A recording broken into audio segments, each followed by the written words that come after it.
was kind of thrown into the part, so they sat down with me about 2 episodes in and said, well, just tell us some stuff. You know, and they did incorporate it. And they also went far more to the comedy when they saw the repartee between Andreas and I. They went, oh, okay. They looked at our relationship and wrote toward the relationship. We never wrote our characters, of course not, but they definitely allowed who we were to inspire where they went as writers. It's very difficult to write, you know, that many episodes for 5 years and keep things fresh and deep. You know, it can get very boring on a lot of series. Another question? Okay, benieuwd Rad, kom maar op. One question, Gloria. One episode. Can you tell me what you remember about how the 18th episode you played? The 18th episode you played? Oh, the A-Team episode I did. I was, let's see, very young. I did A-Team and Riptide with George Clooney. Yeah, that was back when I couldn't have been more than 19 years old. So, no, it was 19, actually, no, I talked to Dirk Benedict last night and I realized I was 18. It was 1983. And it was it was probably only my 5th or 6th job ever. And we shot, I went up for the conservative rich girl, which I thought was kind of funny. We were 3 spoiled brats that get kidnapped or something. I don't really remember much about it except Mr. T, because he asked me to sit on his lap, and I did.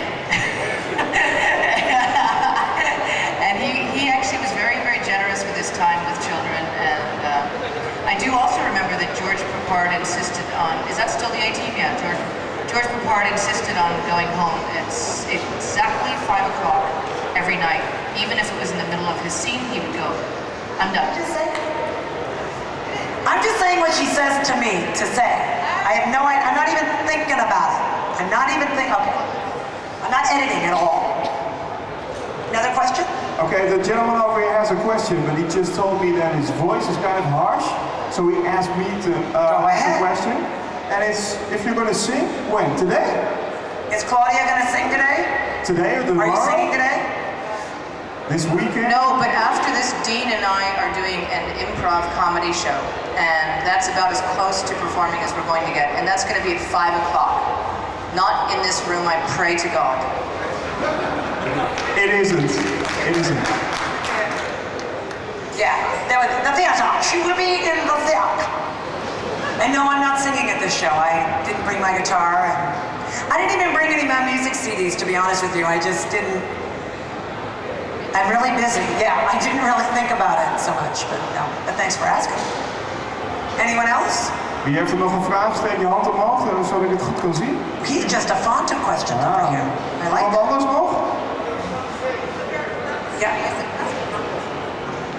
Yes, are you ready? How is it to play in Babylon 5 in context to Star Trek and Star Wars, the movies, the series? Babylon 5 is more like an epic story, I believe. Right. Star Trek more about the future.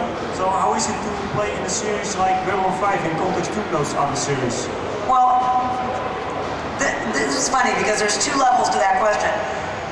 Professionally, working for Paramount or Universal, which is I did Sliders and I did Star Trek and Deep Space Nine, it's the difference between a huge conglomerate, big company, and when we were out there with Babylon 5, I always felt like we were out in our little studio,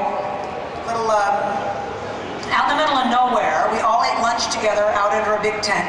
So it was like big business and kind of a nice group of people just doing a movie, like a family. It was very nice. But as far as working as an actor, yeah, you're coming in, and Star Trek is episodic, and Babylon 5 is a serial. It is a continuing story. Yes, and when I would work on Star Trek, I would be there at 4 in the morning, and I wouldn't be released till 9 or 10 at night, and I had to be back at 4 or 5 in the morning. On Babylon 5, it was a 7 to 7 shoot schedule, and I'd come in at 4, and I never worked past 7, and the makeup was off by 7:30. So it was a little easier on me. Human, yeah, I was a little human, even though I was an alien. But yeah, those are the biggest differences, and also Babylon 5 created created something unto itself. It's very, very unique. When you step into Star Trek, you're stepping into a franchise. Or Star Wars, it's much bigger than you. And you have a much bigger burden to please your fans, rather than in Babylon 5, they were breaking new ground. I think we did feel like we were breaking new ground.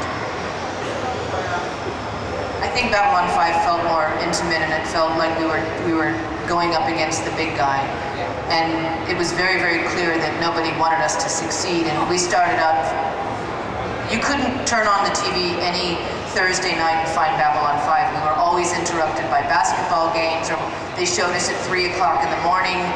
You know, my mother lived in Aspen, Colorado, a very, very popular ski resort. They didn't even have Babylon 5 for 4 years. You know, she couldn't watch me on TV. She was like, where is it? You know, so I think the fact that the fans made it what it is because they realized the writing was so good and the characters were not heroes, they were real. They made mistakes, and I think that was the difference. I know a lot of people that worked on Babylon 5 had the same feeling I do, which is it was just one of the most enjoyable experiences of our lives. And I know people who worked on Star Trek who do not say the same thing. So for me, it was just great people, great time, good hours, you know, shitty pay, but no. It had to be something. Yeah. Anyone else? Lilian's mother? You said you came at 4 and you started at 7. Does that mean it took 3 hours to put the makeup on? Yes. I got up at 2:30 at night, 2:30 in the morning. I got to the set by 3:30 because I lived down at the beach and the set was up in the valley of Los Angeles. And I get my cup of coffee and I'd sit down, and for the first half hour I'd kind of go back to sleep, and then I'd learn my lines and run them with Andreas Katsoulis. And generally we were so well rehearsed. By the time we got to the set, they'd say, okay, we're gonna block this now, we're gonna rehearse it, and I'd go, shoot it, it's not gonna get any better, because we were so ready. And a lot of times they did do one take wonder. Whereas for me, I was the one known as don't put anything on my face. I would go in, they'd put a little base makeup and some mascara, they'd try to do my hair, I'm like, no, ponytail, ponytail. I didn't like curlers, I didn't like being touched up, the makeup artist would come up before the shot and I'd go. You know? So it was a perfect job for me. I'd roll in at 7 o'clock in the morning. They'd go, I had 20 minutes to read the newspaper, have a cup of tea.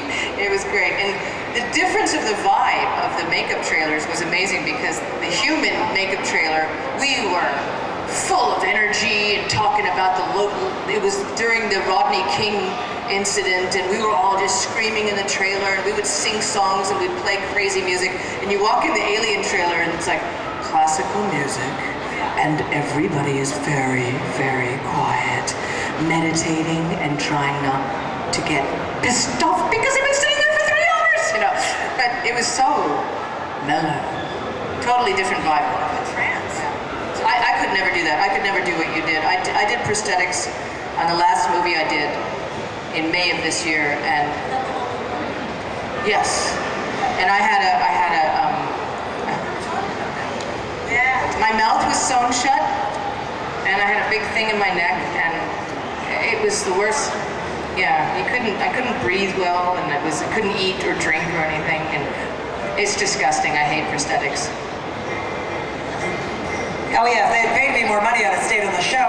No, once I was fully wardrobed and all the makeup was on and the lenses were in my eyes, the only thing exposed to air were my lips. Yo! Yo! Oh, you little attention-deprived boy, you. He needed that love. You need that love? Everyone look at him and just say, we love you! And he should be an actor, okay. Make a noise just to be annoying. Yes, anyone else? Another question? We've got one there. This guy again, we gotta go to him, because but your questions are good. Can't have any of that. Not used to this. After 5 years, the show was stopped. Yes, the series was planned for 5 years. Why only 5 years? story that had a beginning, a middle, and an end. And after the 4th season, the last episode we shot was the very last episode because we were told we didn't have the money to do a 5th season. But then they found the money, so they went and made a 5th season, and then they used that last episode that we shot after season 4, and they put that on the end. So, but from the very beginning, it had a beginning, a middle, and an end. It was very unlike other series. It was like a book. But financially, you want to get to syndication number, and that magic number is 100 episodes, which takes at 20 to 22 episodes a year, 5 years. So to sell it to the network, you have to have at least a 5-year arc. And then if you want to roll into additional years, that's great. It's all gravy. But Joe said, no, I can tell this story in 5 years. So he did. Ben Haken onderweg. In the current atmosphere of shows getting cancelled very fast, do you think Babylon 5 will survive long now? In the current, you heard that, right? In the current atmosphere, I don't think they would have. I think it's interesting that comedy gets like 3 episodes, and we'll see you later. A drama gets maybe 5 or 6, and sci-fi, if they've bought it, usually they order 7 to just make sure that people get a chance to hook into what's happening on the show. So would it have survived? I don't know. It depends on whether or not their numbers would have come up. Well, let's look at Crusade. Crusade and Rangers. They put Rangers out. They put it up against a playoff game in New York. Bye-bye. Quite frankly, I don't think in today's climate, people have the patience to get into Babylon 5. Because right now it's all about immediate gratification. It shows like reality TV didn't exist when we shot Babylon 5. So now people would rather watch Big Brother or Lost than they would actually having to commit to watching a show all the way through. I think people's minds have become so impatient and they want immediate satisfaction because of video games and everything else that I don't think we'd survive at all nowadays. No. It's a shame. Okay, we've got It is a shame, but this just harkens back to a golden era of good writing and good acting. Those days are gone. Yeah, back in the old days. Yes, somebody else? We've got time for 2 more questions. Raise your hands. Oh, I knew you would come through. Don't be sorry. Okay, the gentleman over here. I was on Deadpool with the Babylon 5 convention, and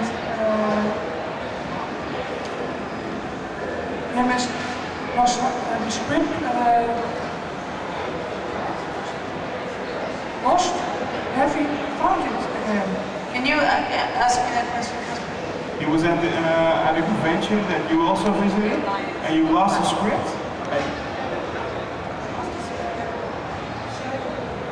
Okay, what's the name? Nemesis? He's talking about a writer who lost the script? Joe Straczynski was in the hotel. We were at Blackpool and we were staying in a separate hotel. And he had been writing notes to a new episode and a maid came in and threw them away. That's what you're talking about. The writer lost the script? I was told that It wasn't a whole script. It was Joe's notes for a new script were thrown out. Yeah, he was very upset. Okay, this is the last question. Thank you. A familiar gentleman. Last question for me. You made series and movies. In which series or movies played the favorite actor or character? What's your favorite character in the movies or the series? There were many characters. Are you asking which do we prefer to work in, television or? Yes. The series or the movies, eh? Yeah, do we prefer to do series or do we prefer the pace of movies? You're talking about the pace of movies versus the pace of Series. television Yes. and which character was our favorite? Yes. Okay. Well, I haven't done that many movies, so I don't have that big of frame of reference. I would say, as far as, I love the sitcom where your live camera, audience tape, you usually do it in sequence, beginning, middle, end. I enjoy that because I love the theater. And I like the bounce of being right there with an audience. And I loved doing the Becker with Ted Danson. So much fun doing that. And I would say Natafa is probably my favorite character in a series because she was so well written, Claudia. For me, I had the most fun making a movie called Hexed. It was really, really fun. And I really enjoyed working on a movie called Clean and Sober because it was my first time with big actors like Morgan Freeman and Michael Keaton and stuff like that. And I felt like and it was a really big budget and it was a big studio picture, so that was exciting to me. I don't mind television series at all. I like making friends that last, and I enjoy being around them. Movies are more like having an affair. You go in and you have a really intense 2 months, and then you go bye. Whereas listen, work is work. I can do a commercial, a voiceover, a play, a movie, or a television show, and I'm so happy because I'm working. You're blessed. Thank you very much for coming.